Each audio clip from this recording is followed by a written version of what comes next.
अस्सलाम वालेकुम दोस्तों। आज की इस वीडियो में हम एड्जॉर्प्शन आइसोथर्म्स मॉडल को डिस्कस करेंगे, जिसमें हमने 3 मॉडल्स डिस्कस करने हैं, जिसमें लैंगमेयर आ जाता है, फ्रेंडलिक एड्जॉर्प्शन आइसोथर्म मॉडल और डीआर मॉडल।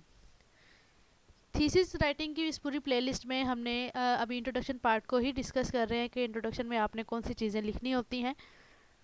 तो इंट्रोडक्शन में आप जो आइसोथर्म मॉडल या काइनेटिक मॉडल या जो भी थर्मोडायनामिक्स अप्लाई करते हो, आपको उनकी डिटेल, उनका इंट्रोडक्शन पार्ट में डिस्कस करना लाजमी होता है।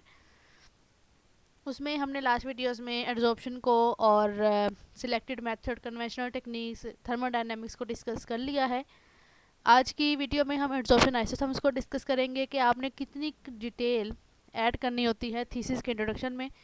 तो हर वीडियो में आपके सामने मैं अपना ये पर्सनल थीसिस शेयर कर रही हूँ, जिसमें नंबर ऑफ़ पेजेस या एक पूरी डिटेल आपके सामने रखी जाती है, ताकि आपको आइडिया हो जाए कि आपने इतनी डिटेल ऐड करनी है अपने थीसिस राइटिंग में। तो लास्ट वीडियो में हमने थर्मोडायनामिक्स को चेक किया था, जिसमें मैंने आपको बताया था कि राउंड अबाउट 1 पेज आपके लिए इनफ होता है थर्मोडायनामिक्स की। आपने फार्मूला बताना है और ये बताना है कि इन वैल्यूज़ का क्या मतलब है, नेगेटिव वैल्यू आई डेल्टा जी की, डेल्टा एस की, डेल्टा एच की, पॉजिटिव वैल्यू का क्या मतलब है। या आपने ग्राफ वांट ऑफ प्लॉट देखा, वांट ऑफ इक्वेशन को डिस्कस किया, तो इतनी थोड़ी बहुत डिटेल आपने ऐड करनी होती है। इसी तरह आइसोथर्म मॉडल्स आपने अप्लाई करने होते हैं। आपने सबसे पहले तो ये बताना होता है कि आप जो आइसोथर्म स्टडी करते हो वो किस डाटा पे करते हो। आप जो डाई कंसंट्रेशन वाला एक्सपेरिमेंट करते हो, उस कंसंट्रेशन एक्सपेरिमेंट पे आपने एड्जॉर्प्शन आइसोथर्म मॉडल्स अप्लाई करने होते हैं, ताकि आपको ये पता चले कि एड्जॉर्बेंट और डाई या एड्जॉर्बेंट और मेटल के दरमियान किस तरह के इंटरेक्शन डेवलप हो रहे हैं। ठीक है, एक तो आपको एड्जॉर्बेंट और एड्जॉर्बेट के दरमियान इंट्रैक्शंस का पता चलता है, और दूसरे नंबर पे एड्जॉर्प्शन कैपेसिटी का। जो आपने सिलेक्ट किया है एड्जॉर्बेंट, जो आपने हाइड्रोजेल बनाई है, आप जो बायोकार पे काम कर रहे हो, जो बायोजॉर्बेंट यूज़ कर रहे हो, उसकी एड्जॉर्प्शन कैपेसिटी क्या है, आपको उसकी डिटेल भी पता चलती है आइसोथर्म मॉडल से। तो इस तरह की जो बातें हैं कि इस मॉडल से क्या पता चलता है या इस मॉडल में कौन सी डिटेल ऐड होती है, ये आपके लिए थीसिस राइटिंग के लिए भी ज़रूरी है। आपके थीसिस वाइवा में भी ये क्वेश्चन किए जाते हैं और डिफेंस में भी किए जाते हैं, जब आप सिनॉप्सिस को डिफेंड कर रहे होते हो अपना। तो इसलिए कहती हूँ कि वीडियो को अंत तक लाजमी पूरा देखा करें, ताकि आपके माइंड में जो कन्फ्यूजन हो, जो मिसअंडरस्टैंडिंग्स हो, जो क्वेश्चंस हो, वो आपके रिजॉल्व होते जाएं साथ साथ। इसके अलावा थीसिस वाइवा की प्रिपरेशन की अलग से भी वीडियो अपलोडेड है, जिसमें डिफरेंट क्वेश्चंस को डिस्कस किया गया है जो थीसिस वाइवा में पूछे जाते हैं। तो अभी तक हम डिफरेंट आइसोथर्म मॉडल्स की तरफ चलते हैं, जिसमें सबसे पहले लैंगमेयर एड्जॉर्प्शन आइसोथर्म आता है। तो लैंगमेयर एड्जॉर्प्शन आइसोथर्म ये इरविंग लैंगमेयर थे, उनके नेम पे ही रखा गया है इनका आइसोथर्म का नेम। तो इनको नोबेल प्राइज़ भी मिला था 1916 में, और इसमें इनकी बहुत बहुत ज़्यादा कंट्रीब्यूशन थी इस लैंगमेयर एड्जॉर्प्शन आइसोथर्म्स में। इनके अकॉर्डिंग जो लैंगमेयर के पोस्टुलेट्स हैं, या लैंगमेयर एड्जॉर्प्शन आइसोथर्म क्या है, वो चलिए हम देखते हैं। 3 मेन पोस्टुलेट्स हैं जो कि बहुत बहुत बहुत इंपॉर्टेंट है थीसिस वाइवा में भी और थीसिस राइटिंग में भी, और पेपर में भी आपको रिसर्च पेपर में भी ये चीज़ें ऐड करनी होती हैं। ठीक है, रिसर्च पेपर की वीडियोस भी जल्द अपलोड हो जाएंगी इसी चैनल पे, आप उसको चेक कर लीजिएगा। Stay tuned. अगर आपने चैनल को सब्सक्राइब नहीं किया तो काइंडली इस चैनल को सब्सक्राइब कर दें, बेल आइकन के बटन को प्रेस करना ना भूलिएगा, ताकि आपको आने वाली मज़ीद अपडेट सबका नोटिफिकेशन सबसे पहले मिलता रहे। तो इसकी जो 3 पोस्टुलेट्स हैं, नंबर 1 पे तो वो ये कहता है कि एड्जॉर्बेंट की जो सरफेस है उसके अंदर definite number of adsorption sites हैं। एड्जॉर्प्शन साइट्स वो जगह होती हैं जहाँ पे एड्जॉर्प्शन होनी होती है। ठीक है, इसको हम लैंगमेयर एड्जॉर्प्शन आइसोथर्म की ये थ्योरी हम ऑलरेडी भी डिस्कस कर चुके हैं एड्जॉर्प्शन ऑफ डाइज वाली प्लेलिस्ट में, जिसमें हमने लैंगमेयर एड्जॉर्प्शन आइसोथर्म की एक्सेल शीट में कैलकुलेशन को डिस्कस किया था। अगर आपने वो वीडियो नहीं देखी तो आई मस्ट रिकमेंड कि आप उस वीडियो को देख लें, उसका लिंक मैं डिस्क्रिप्शन में दे दूँगी।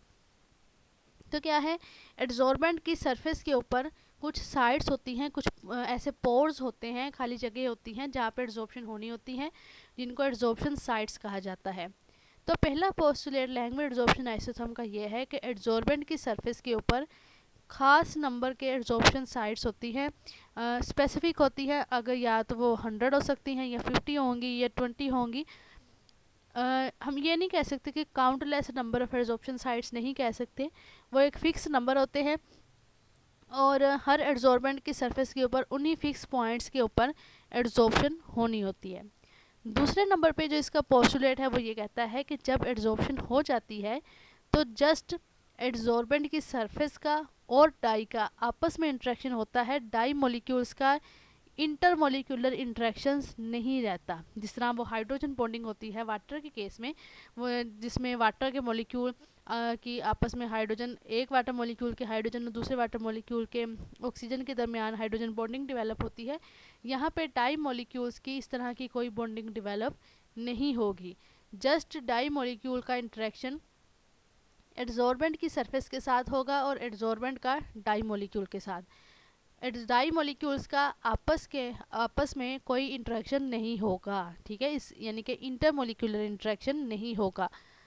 तीसरे नंबर पे जो पोस्टुलेट है वो ये कहते हैं कि it involves the development of monolayer, यानी कि इसमें मोनोलेयर एड्जॉर्प्शन होती है, मल्टी लेयर एड्जॉर्प्शन नहीं होती है।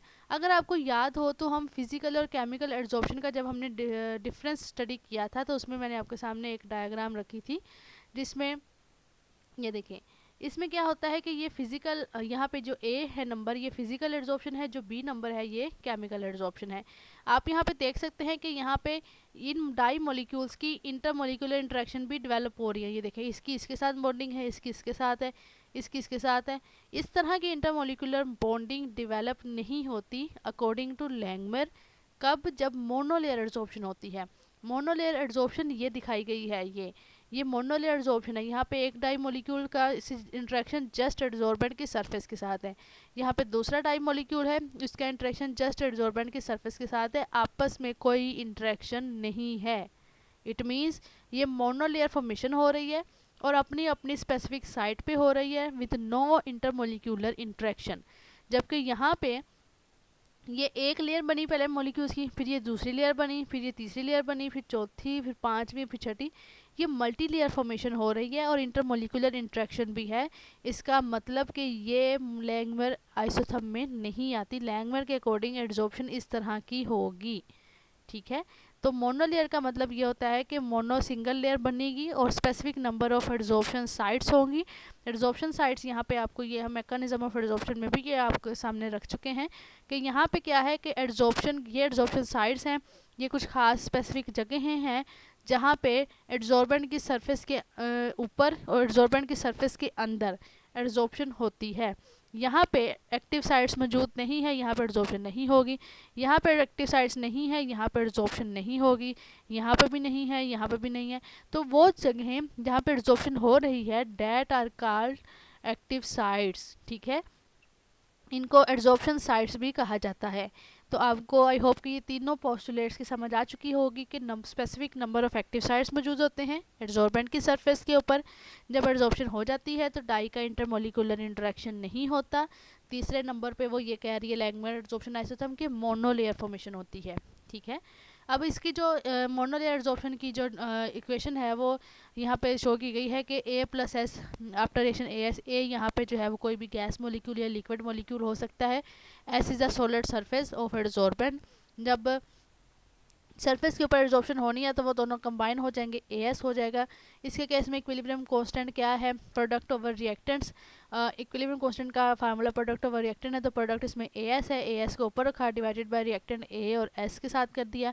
इसके साथ यहाँ पे सरफेस कवरेज के अकॉर्डिंग जो हम ऑलरेडी डिस्कस कर चुके हैं ऊपर, उसके अकॉर्डिंग हमने के का जो फार्मूला है वो निकालना है। उसके बाद थीटा जो सरफेस कवरेज इसके ऊपर एड्जॉर्प्शन हो चुकी है उसके फार्मूले को रीअरेंज कर देंगे और एट द एंड हमने यहाँ पे इसका लीनियर फॉर्म जो है लैंगमर आइसोथर्म की वो हमने निकाल लेनी है। 1 divided by Q E is equal to 1 divided by Q max plus 1 divided by Q max K L multiply by 1 divided by C E.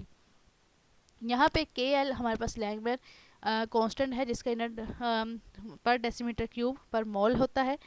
Q max is the monolayer adsorption capacity है। Q max ये यहाँ पे जो Q max की value आती है वही हमारे एड्जॉर्बेंट की एड्जॉर्प्शन कैपेसिटी होती है, जो आपने अक्सर पेपर में भी देखा होगा। एड्जॉर्प्शन कैपेसिटी लिखी होती है कि एड्जॉर्प्शन कैपेसिटी इतने मिलीग्राम पर ग्राम आई है, 4 मिलीग्राम पर ग्राम आई है, 90 मिलीग्राम पर ग्राम है। तो वो एड्जॉर्प्शन कैपेसिटी लैंगमर से कैलकुलेट करते हैं। अब ये कैसे कैलकुलेट की जाती है एड्जॉर्प्शन कैपेसिटी के एल कैसे कैलकुलेट किया जाता है? लैंगमर लैंगमेयर का ग्राफ कैसे बनाया जाता है, एक्सेल शीट कैलकुलेशन कैसे की जाती है, इसकी वीडियो ऑलरेडी अपलोडेड है एड्जॉर्प्शन ऑफ डाइज वाली प्लेलिस्ट में, आप उसको चेक कर सकते हैं। उस प्लेलिस्ट का लिंक मैं डिस्क्रिप्शन में भी प्रोवाइड कर दूंगी। यहाँ पे आपने ग्राफ प्लॉट करना होता है C E divide by Q E के दरमियान और सी ई के दरमियान, ठीक है। यानी कि C E divide by Q E और सी ई आप एक्स एक्सिस पे लेते हैं और ये C E divide by Q E आप वाई एक्सिस पे लेते हैं। इनके दरमियान ग्राफ प्लॉट किया जाता है और इन ग्राफ की स्लोप और इंटरसेप्ट से आप फर्दर कैलकुलेशन करते हो क्यू मैक्स की और के एल की, ठीक है। और वो कैलकुलेशन हम ऑलरेडी डिस्कस कर चुके हैं। आई मस्ट रिकमेंड कि आप उस प्लेलिस्ट में लैंगमेयर एड्सॉर्प्शन एनालिसिस वाली वीडियो को लाजमी चेक कर लीजिएगा। और अगर हमारे पास लैंगमेयर एनालिसिस हमको प्रोसेस फॉलो करता है तो इट मीन्स कि प्रोसेस मोनोलेयर फॉर्मेशन हो रही है। और वो लैंगमेयर एड्सॉर्प्शन एनालिसिस हमको कब फॉलो करता है, जब उसकी आर स्क्वायर की वैल्यू क्लोज टू 1 आती है। अब आर स्क्वायर क्या है, आर स्क्वायर की वैल्यू कितनी आनी चाहिए, वो हम ऑलरेडी डिस्कस कर चुके हैं। आप उसके लिए आपको वो पिछली वीडियो देखना ज़रूरी होगी। जब तक आप वो नहीं देखेंगे आपको इसकी समझ नहीं आएगी, क्योंकि थीसिस के केस में अभी तक हम जस्ट इनकी थ्योरी को डिस्कस कर रहे हैं, इनके रिजल्ट्स की तरफ अभी हम नहीं जा रहे, क्योंकि ये इंट्रोडक्शन पार्ट में इनकी थ्योरी ही हमने ऐड करनी है। जब रिजल्ट्स की तरफ जाएंगे तो हम इनको डिटेल डिस्कस करेंगे। दूसरे नंबर पे आ जाती है isotherm Freundlich adsorption isotherm. Freundlich adsorption isotherm जो है बेसिकली हमारे पास ये एड्सॉर्प्शन का और प्रेशर का रिलेशनशिप शो करती है कि with increase in pressure adsorption पे क्या असर होता है। तो इट इज़ ऑब्वियसली डैट कि जब हम प्रेशर इंक्रीज़ करते हैं तो क्या होता है कि गैस मॉलिक्यूल या लिक्विड मॉलिक्यूल और ज़्यादा एक दूसरे के क्लोज आ जाते हैं। मज़ीद प्रेशर इंक्रीज़ करने से क्या होता है कि वो और ज़्यादा क्लोज आ जाते हैं एड्सॉर्बेंट की सरफेस के साथ। जितने ज़्यादा क्लोज आएंगे एड्सॉर्बेंट की सरफेस के साथ, उतना एड्सॉर्बेंट की सरफेस का और डाई मॉलिक्यूल्स का या मेटल आयंस का इंटरेक्शन ज़्यादा होगा, जिसके रिजल्ट में एड्सॉर्प्शन ज़्यादा होगी। इट मीन्स कि प्रेशर ज़्यादा करने से एड्सॉर्प्शन जो है हमारे पास ज़्यादा होगी। तो फ्रेंडली के केस में क्या होता है कि हमारे पास एक तो प्रेशर और एड्सॉर्प्शन का रिलेशनशिप आता है। दूसरे नंबर पे अगर प्रोसेस फ्रेंडली को फॉलो कर रहा है तो इसका मतलब ये होता है कि मल्टी लेयर फॉर्मेशन हो रही है, मोनो लेयर फॉर्मेशन नहीं हो रही। ये आपके सामने इसकी फ्रेंडली की इक्वेशन है, Q इज इक्वल टू के एफ पी, यानी कि एड्सॉर्प्शन कैपेसिटी का और P का डायरेक्ट रिलेशन है, जिसमें के एफ हमारे पास एक कांस्टेंट है जिसको फ्रेंडली कांस्टेंट कहा जाता है, F for friendly, K for constant, ठीक है। इसके बाद उसको रीअरेंज करके उन्होंने लिखा है तो P की शक्ल में 1/n कर दिया है। उसके बाद नेचुरल लॉग की शक्ल में लिखा है और नेचुरल लॉग को फिर सिंप्लीफाई मजीद किया तो हमारे पास natural log Q E is equal to natural log K F plus 1/n natural log C E आ गया। अगर आपके पास गैस है तो उसके केस में नेचुरल लॉग P होगा, P for pressure of gas. अगर आप सोल्यूशन ले रहे हैं, फॉर एग्जांपल डाई का सोल्यूशन है मेटल आयन का, तो उसके केस में नेचुरल लॉग C E होगा, क्योंकि C for concentration of liquid, ठीक है, चाहे वो डाई की हो या मेटल आयन की हो। यहाँ पे के एफ फ्रेंडली कांस्टेंट है, एन जो है हमारे पास ये कांस्टेंट है और ये स्लोप से हम कैलकुलेट कर सकते हैं। स्लोप और इंटरसेप्ट से हमें एन की वैल्यू के एफ की वैल्यू कैलकुलेट करनी होती है ग्राफ से, जो कि ग्राफ प्लॉट किया जाता है इस नेचुरल लॉग क्यू ई और नेचुरल लॉग सी ई के दरमियान। अब इसकी ग्राफ को प्लॉट कैसे करना है, वैल्यूज़ कहाँ से आनी है, इसको एन की वैल्यू के एफ की वैल्यू को स्लोप और इंटरसेप्ट से कैसे कैलकुलेट करना है, इसके लिए आपको आइसोथर्म वाली जो वीडियो है, जो प्लेलिस्ट नीचे मैं लिंक दूंगी, आप उसमें चेक कर लीजिएगा। उसकी कंप्लीट डिटेल हम ऑलरेडी डिस्कस कर चुके हैं, ठीक हो गया। उसके बाद यहाँ पे एन की वैल्यू जो है, एन एक कांस्टेंट है, एन की वैल्यू बहुत ज़्यादा इंपॉर्टेंट रोल प्ले करती है, उसको हम बाद में देखते हैं। लेकिन सबसे पहले मैं आपको प्रेशर का रिलेशन बता दूँ, क्योंकि फ्रेंडलिक में क्या है, प्रेशर और एब्जॉर्प्शन का रिलेशन होता है, ठीक है। तो इसमें वो कह रहा है कि प्रेशर पहले हमने मीडियम रखा, ठीक है, ये दरमियान वाली फिगर में मीडियम प्रेशर है। तो इसमें क्या है, कुछ मूवमेंट की कुछ डाई मॉलिक्यूल की मूवमेंट हुई, आपस में कोलाइड करते करते वो एड्सॉर्बेंट की सरफेस के ऊपर आके एड्सॉर्ब हो गए। एक चीज़ आपको यहाँ पे नज़र आ रही होगी कि यहाँ पे मल्टी लेयर फॉर्मेशन हो रही है, नीचे एक लेयर बनी फिर उसके ऊपर एक और लेयर बन रही है, ठीक है। तो इट मीन्स के फ्रेंडली एड्सॉर्प्शन आइसोथर्म हमें ये बताती है कि प्रोसेस में मल्टी लेयर फॉर्मेशन हो रही है, जबकि लैंगमेयर के केस में मोनोलेयर फॉर्मेशन होती है एड्सॉर्प्शन की, ठीक है। अब यहाँ पे क्या है कि प्रेशर जब मीडियम था तो बस मिनिमम अमाउंट ही, यानी कि नॉर्मल रेंज के डाई मॉलिक्यूल ही एब्जॉर्ब हुए। जब हमने प्रेशर कम कर दिया तो गैस के केस में यूजुअली या लिक्विड के केस में भी होता है अक्सर कि डाई मॉलिक्यूल्स या गैस के मॉलिक्यूल फ्रीली मूवमेंट करते हैं। वो उनका और एड्जॉर्बेंट का इंटरेक्शन बहुत कम हो जाता है, क्योंकि वो यहाँ पे मूवमेंट उनकी शुरू हो जाती है, वो उनके साथ कोलाइड ही नहीं करते और ना ही उनकी सरफेस के करीब आते हैं, जिसकी वजह से बहुत रेयर चांसेस है कि कोई एक आधा डाई मॉलिक्यूल या मेटल या कोई भी एक आधी गैस का मॉलिक्यूल एब्जॉर्ब हो जाए। लेकिन जब प्रेशर ज़्यादा कर देंगे, हाई कर देंगे, तो क्या होगा, सारे मॉलिक्यूल जो यहाँ पे ऊपर थे अब वो सारे के सारे नीचे आना शुरू हो जाएंगे। ठीक है, नीचे आएंगे, सरफेस के जितना क्लोज आएंगे उतने ही उनके चांसेस ज़्यादा होंगे कि वो सरफेस के ऊपर एब्जॉर्ब हो जाएं और मल्टी लेयर फॉर्मेशन यहाँ पे हो जाएगी। ठीक है, और मल्टी लेयर फॉर्मेशन फ्रेंडली के केस में होती है, और यहाँ पे क्या है कि जब प्रेशर ज़्यादा करेंगे तो ज़्यादा चांसेस होंगे एब्जॉर्प्शन के, क्योंकि सरफेस के साथ इंटरेक्शन डाई मॉलिक्यूल्स का अब ज़्यादा हो रहा है। तो ये फ्रेंडली के केस में हमें प्रेशर का और एब्जॉर्प्शन का रिलेशनशिप जो है वो पता चलता है। एन की बात कर रहे थे हम, के एफ फ्रेंडली कांस्टेंट है इस इक्वेशन में और एन भी एक कांस्टेंट है, और एन की वैल्यू कितनी आनी चाहिए, क्या इसका रिलेशनशिप है, तो उसकी तरफ चलते हैं। अगर एन की वैल्यू जो हम स्लोप इंटरसेप्ट से हमने चीज़ें कैलकुलेट करनी है फ्रेंडली के केस में, अगर एन की वैल्यू 1 से ज़्यादा आती है आपके पास, तो इसका मतलब ये होता है कि एड्जॉर्प्शन बहुत अच्छी हुई है, आपकी जो एड्जॉर्प्शन की परसेंटेजेस आई हैं वो बहुत ज़्यादा अच्छी आई हैं, 90% आई है, 98% है, 96% रिमूवल हुई है। ठीक है, और एन की वैल्यू यूजुअली 1 to 10 की पावर 19 तक वेरी करनी चाहिए, यानी कि 1 यूनिटी से लेकर 10 की पावर 19 तक इसकी वैल्यू आती है। अगर 1 से कम आ जाती है या 10 की पावर 19 से ज़्यादा आ जाती है तो वो प्रोसेस फेवरेबल नहीं रहता। ठीक है, तो इसमें क्या है, एन की वैल्यू का आपको एक हिंट पता चल गया कि आपके ग्राफ में एन की वैल्यू कितनी आनी चाहिए। अगर आपकी वैल्यू एन की 1 से कम आ रही है, 0.00 में आ रही है या माइनस में आ रही है, तो इट मीन्स आपके एक्सपेरिमेंट में मिस्टेक है, आपको एक्सपेरिमेंट रिपीट करना पड़ेगा। इसलिए कहती हूँ कि आप काइंडली वीडियो को पूरा देखा करें, कहीं कहीं आप जो भी माइंड में क्वेश्चन आता है या जो भी माइंड में बात आती है हम आपके सामने रख देते हैं, ताकि आपको कुछ टिप्स भी मिलती जाएँ, ताकि आपको क्लियर हो जाए कि आपकी एक्सेल शीट सही बनी है या नहीं सही बनी। ठीक है, तो वो आपको इन्हीं टिप्स से पता चलेगा। अब सपोज आपकी एन की वैल्यू माइनस में आ रही है, इट मीन्स कि आपकी एक्सेल जो कैलकुलेशन है एक्सेल शीट की वो ठीक नहीं है।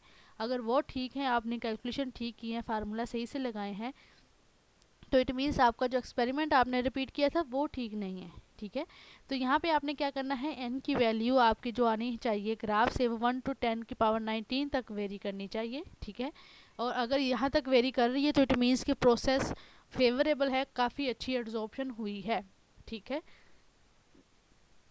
तो थीसिस वाइवा में या डिफेंस में भी यही क्वेश्चन किया जाता है कि आपके एन की वैल्यू से हमें क्या पता चलता है एब्जॉर्प्शन हुई है कि नहीं हुई। ठीक है, और फ्रेंडली का और लैंगमेयर का अगर कंपैरिजन किया जाए तो लैंगमेयर में चूँकि मोनोलेयर एब्जॉर्प्शन होती है, फ्रेंडली के केस में मल्टी लेयर है, तो फ्रेंडली का ये थोड़ा सा प्लस पॉइंट है कि इसमें कोई रिस्ट्रिक्शन नहीं है कि जस्ट एक लेयर ही बननी है, मोनोलेयर एब्जॉर्प्शन ही होनी है, बल्कि इसमें यह होता है कि हमारे पास जितने ज़्यादा अगर डाई सोल्यूशन बनाएंगे, जितनी कंसंट्रेशन ज़्यादा करते जाएंगे, नंबर ऑफ़ डाई मॉलिक्यूल्स ज़्यादा होते जाएंगे, तो इतनी ही एड्जॉर्प्शन मल्टी लेयर की शक्ल में और ज़्यादा होती जाएगी।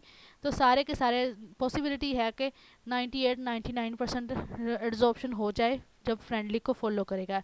मोनो लेयर के केस में तो सिंगल लेयर ही बननी है, और सिंगल लेयर में for example 40 dye molecule adsorb हो गए हैं, तो बाकी के डाई मॉलिक्यूल तो सोल्यूशन में रहे, वहाँ परसेंटेज ऑटोमेटिक कम आएगी। ठीक है, तो ये थोड़ा सा प्लस पॉइंट है यहाँ पे कि यहाँ पे कोई रिस्ट्रिक्शन नहीं है एड्जॉर्प्शन होने की, यहाँ पे मल्टी लेयर फॉर्मेशन हो सकती है। आई होप कि आपको लैंगमेयर और फ्रेंडली दोनों आइसोटोप की क्लियर कट समझ आ चुकी होगी। उसके बाद चलते हैं डोबेरियन रेडुस्केवच आइसोटोप मॉडल की तरफ, जिसको डीआर मॉडल भी कहा जाता है। इस डीआर मॉडल के अकॉर्डिंग हमें एनर्जी ऑब्जॉर्प्शन का पता चलता है। एनर्जी ऑब्जॉर्प्शन ये होती है कि जब कोई डाई मॉलिक्यूल, कोई मेटल लाइन किसी सरफेस के ऊपर, जिसको एड्जॉर्बेंट कहते हैं, उसके ऊपर जब एड्जॉर्ब होती है, तो उसके रिजल्ट में क्या होता है कि वहाँ पे कुछ अमाउंट ऑफ एनर्जी या तो एब्जॉर्ब होती है या रिलीज़ होती है।